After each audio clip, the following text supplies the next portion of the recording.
गौतम बुद्ध का जीवन हर किसी के लिए प्रेरणादायी है। गौतम बुद्ध बौद्ध धर्म के प्रवर्तक थे। इनका जन्म 483 ईस्वी पूर्व तथा महापरिनिर्वाण 563 ईस्वी पूर्व में हुआ था।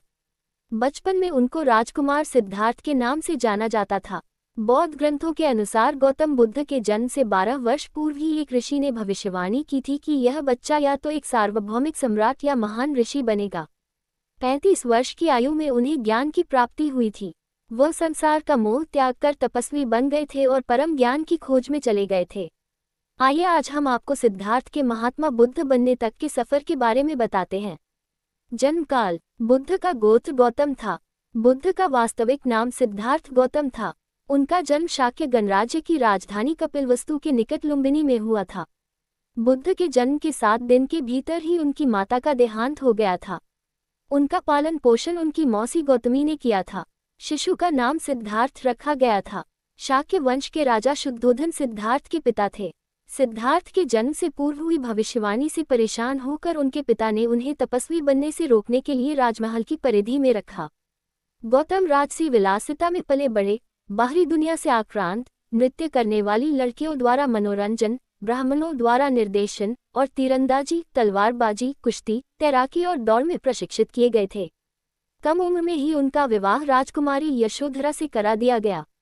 दोनों का एक पुत्र भी हुआ, जिसका नाम राहुल था। सिद्धार्थ बचपन से ही अत्यंत करुण हृदय वाले थे। वह किसी का भी दुख नहीं देख सकते थे। इतने प्रयासों के बाद भी 21 वर्ष की आयु में उनकी अपने राज्य कपिलवस्तु की गलियों में उनकी दृष्टि 4 दृश्यों पर पड़ी। ये दृश्य थे एक वृद्ध विकलांग व्यक्ति, एक रोगी, एक पार्थिव शरीर और एक साधु।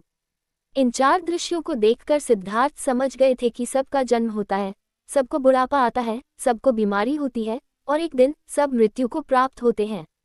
इससे व्यथित होकर उन्होंने अपना धनवान जीवन, अपनी पत्नी, पुत्र एवं राजपाट का त्याग करते हुए साधु का जीवन अपना लिया और जन्म, बुढ़ापा, दर्द, बीमारी और मृत्यु से जुड़े सवालों की खोज में निकल गए।